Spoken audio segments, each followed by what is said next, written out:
Timeline, 5000 ans d'histoire, Richard Fremder. Donc, quand la croisade s'est achevée, politiquement, en 1229, l'Église romaine s'est trouvée face à un paradoxe redoutable dont je vous parlais. Donc, la guerre a ravagé le Midi, les pouvoirs locaux ont été brisés, vraiment. L'ordre capétien s'est imposé. Et pourtant, le catharisme n'a pas disparu. Et même sous certains aspects, il est plus résilient qu'auparavant. Ils ont été défaits militairement, c'est vrai, mais les cathares ont appris à se dissimuler. Le catharisme a perdu ses appuis seigneuriaux, mais en fait il a conservé ses réseaux sociaux, familiaux et spirituels. La violence de masse a échoué en fait à produire l'unité doctrinale attendue. C'est de ce constat d'échec que naît l'Inquisition. D'emblée, je vais essayer de dissiper un malentendu. L'Inquisition, c'est pas une survivance tardive de la croisade, je l'ai déjà dit tout à l'heure, je le redis, ni un simple prolongement judiciaire de la guerre. En fait, c'est vraiment une rupture méthodologique, là où la croisade frappait indistinctement, c'est-à-dire en gros frappait les premiers venus, sans savoir qui était qui. La croisade, l'Inquisition, individualise. Là où la guerre détruisait des territoires, l'Inquisition dissèque des consciences. Là où l'armée impose l'obéissance par la peur immédiate, l'Inquisition instaure une peur durable, diffuse, intériorisée. En gros, on n'est pas très loin de la terreur. Ça viendra plus tard. Elle est institutionnalisée en 1233 sous l'autorité du pape Grégoire IX. Elle est confiée aux frères prêcheurs, les dominicains. Ce choix n'est pas anodin. Je pense que vous avez tous vu le nom de la rose, donc vous voyez à peu près à quoi ça ressemble. C'est pas donc un choix anodin, puisque c'est un ordre mendiant formé à la prédication, à la théologie, à l'argumentation. Il est jugé apte totalement à combattre l'hérésie sur son propre terrain, c'est-à-dire celui du discours, de la foi, de la rationalité religieuse. L'inquisiteur, c'est pas un soldat, c'est un juge spécialisé. Ce sont des champions de la rhétorique, ce qui est une des grandes forces de la France et de la langue française, depuis toujours, pendant longtemps. Aujourd'hui, c'est moins le cas. Le cœur du système repose donc sur une innovation capitale. Inquisitio, en latin, ça veut dire l'enquête. Pour la première fois en Occident, vous avez donc une institution qui se donne pour mission d'explorer systématiquement les croyances d'une population entière. L'hérésie devient un crime d'opinion. Les interrogatoires se multiplient, les témoignages s'accumulent, les noms sont consignés, recoupés et archivés. Vous avez une mémoire administrative de la dissidence qui est en train de se mettre en place, et une cartographie également. Cette procédure repose sur un mécanisme central, que vous imaginez certainement, la délation. Les habitants sont sommés de dénoncer les hérétiques, mais aussi ceux qui les ont aidés, hébergés, nourris, simplement même salués. Le silence devient suspect. La neutralité est impossible. T'es ou avec ou contre, mais il n'y a pas de milieu. Toute relation passée peut être réinterprétée à charge. Le tissu social se fragilise. La peur s'installe au cœur même des communautés villageoises. C'est terriblement insidieux, c'est terrifiant en fait comme façon de procéder, mais c'est extrêmement intelligent. Contrairement à une image largement répandue, le bûcher, c'est pas l'outil principal de l'Inquisition, contrairement à l'image que j'ai donnée à cette émission, mais c'est logique, il faut donner envie, c'est comme ça. Il en est même en un sens presque l'aveu d'échec. En fait, quand il y a bûcher, c'est qu'on n'a pas réussi, tout simplement. L'objectif prioritaire, c'est la conversion, l'abjuration, la réintégration forcée dans l'orthodoxie. Les peines sont même graduées.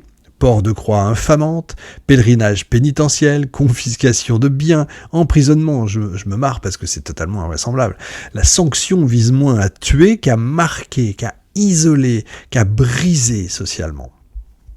C'est d'une efficacité redoutable, et ça tient à son caractère psychologique.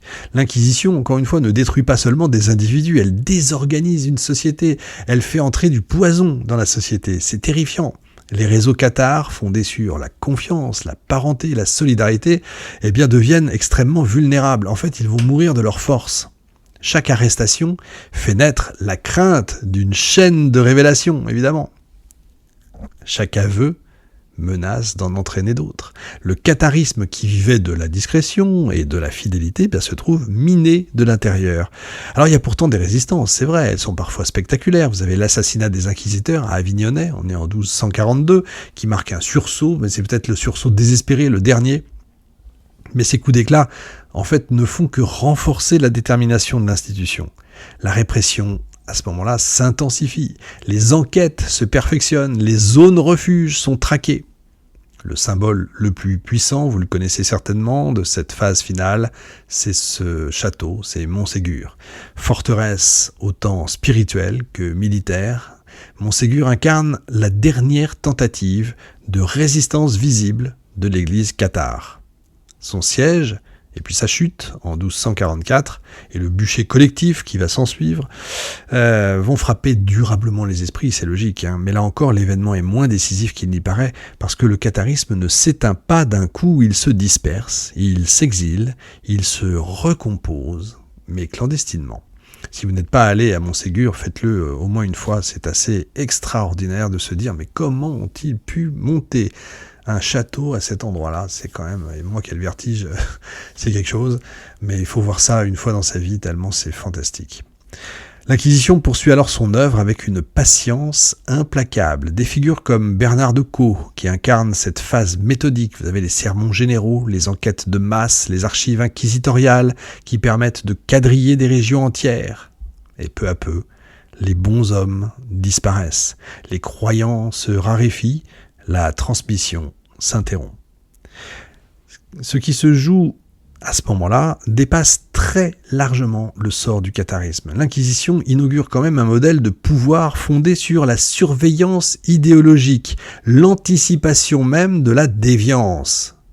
Vous me voyez venir, vous voyez où je veux en venir, et surtout en ce moment, la gestion administrative de la peur. Pour la première fois, une autorité prétend connaître, classifier et corriger les croyances intimes d'une population, dire ce qui est bien et dire ce qui est mal. Ce modèle est né dans le Languedoc du XIIIe siècle et il va connaître une postérité considérable bien au-delà du cadre religieux. Et là encore, je pèse mes mots et j'insiste sur la société que nous vivons aujourd'hui. À la fin du XIIIe siècle, le catharisme n'est plus qu'un souvenir vivant chez quelques exilés, quelques derniers croyants traqués, quelques figures isolées.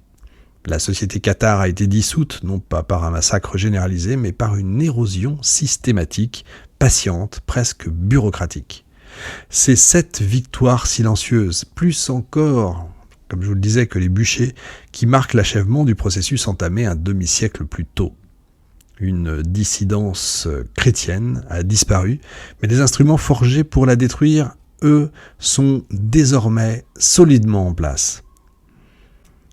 Avant de conclure, si vous n'avez pas lu le livre Montaillou, village occitan, écrit par Emmanuel Leroy-Ladurie, qui reprend en fait les textes de Jacques Fournier, qui sera pape, qui était un inquisiteur, qui était un envoyé de l'Inquisition, et qui méthodologiquement va, cartographier, va poser des questions, va faire vraiment de l'inquisition, mais pas dans la terreur, mais va nous donner l'exemple de ce qu'est un village à cette époque-là. C'est assez exceptionnel. Et en fait, l'Inquisition, c'est pas uniquement que la terreur, c'est aussi, on envoie des gens, on fait une cartographie, on interroge tout le monde, et en interrogeant, comme c'est, encore une fois, très important pour eux, le juridique, le légal, c'est-à-dire il faut écrire, il faut des preuves, eh bien, on a toute la société qui est écrite sous nos yeux, c'est assez exceptionnel. Et, comme je vous parlais de géostratégie et de cartographie globale, on sait exactement à quoi ressemble l'Occitanie médiévale de cette époque-là, qui était qui et qui faisait quoi. Donc en fait, si vous voulez connaître la société du Moyen-Âge parfaitement, sachant de la Languedoc, donc du sud de la France, c'est dans tous ces documents-là qu'il faut aller chercher. Donc pour conclure, quand les derniers bonshommes disparaissent à la fin du XIIIe, le catharisme n'est plus donc une présence fantomatique. Vous avez encore quelques croyants qui sont isolés par-ci par-là, des exilés qui continuent d'être traqués, des noms qui sont consignés dans des registres inquisitoriaux. L'église cathare entière a été dissoute, encore une fois, pas dans un fracas unique, mais encore une fois dans un processus d'effacement méthodique irréversible. Là, à ce stade, on peut dire que l'objectif a été atteint, l'hérésie a cessé d'exister comme un fait religieux organisé. Et pourtant, si on s'arrête à cette disparition, en fait, on manque l'essentiel. Parce que l'histoire des cathares, c'est pas seulement celle d'une foi anéantie, c'est celle de moyens inventés pour l'anéantir. C'est pour ça que j'ai insisté lourdement là-dessus. Une croisade, donc, dirigée contre des chrétiens, une guerre de conquête, légitimée par le sacré, un système judiciaire chargé de sonder les consciences, d'archiver les croyances, de transformer l'opinion intime en faute publique. En ce sens, le catharisme a servi de révélateur et de catalyseur. Il a contraint la chrétienté occidentale à franchir des seuils qu'elle n'avait encore jamais franchis. Et le paradoxe qui m'intéresse, il est là. C'est ce qu'on a voulu effacer, en fait, a contribué à façonner durablement le monde qui lui a survécu. Le Midi est devenu français. Le pouvoir monarchique s'est renforcé. L'Église romaine s'est dotée d'outils de contrôle idéologique d'une efficacité assez redoutable. Ces outils ont largement dépassé leur cadre d'origine. L'Inquisition, qui est donc née dans le Languedoc, a essaimé en Europe et puis au-delà, bien après la disparition de ceux qu'elle avait été conçue, pour lesquels elle a été conçue pour combattre. Loin d'être un simple épisode médiéval, cette histoire interroge des mécanismes profonds, si vous voulez, qui ont été utilisés. Elle pose la question du rapport entre vérité et contrainte, entre unité et violence, entre ordre et persécution. Elle montre comment une autorité convaincue de défendre le bien peut en venir à justifier l'exception permanente, l'érosion des protections juridiques, la surveillance généralisée. Elle rappelle que les systèmes de domination les plus efficaces ne sont pas toujours les plus sanglants, mais ceux qui parviennent à désagréger les solidarités et à intérioriser la peur. Relisez Orwell. Les cathares en tant que tels, on va pas se mentir, ont disparu, mais le monde qui les a détruits, lui, leur a survécu, porteur de contradictions durables. En ce sens, leur histoire ne révèle pas un passé clos, si vous voulez. Elle appartient à une généalogie plus vaste, celle des sociétés qui, face à la dissidence, choisissent non pas de convaincre, mais de contraindre, non de dialoguer, mais de classifier et de punir. Alors raconter l'histoire des cathares, vous voyez, c'était donc pas exhumer une curiosité médiévale, j'ai pas voulu raconter l'histoire des bûchers ou quoi que ce soit, ça n'avait pas de sens, c'était au contraire se pencher sur l'un des moments où l'Occident a appris à organiser la persécution, et se demander en creux si les outils forgés alors ont réellement disparu ou s'ils n'ont fait que changer de nom, de justification et de visage. La question est posée, vous avez 3 heures. Salut à tous, on se retrouve la semaine prochaine et dans le bonus pour ceux qui sont abonnés, salut.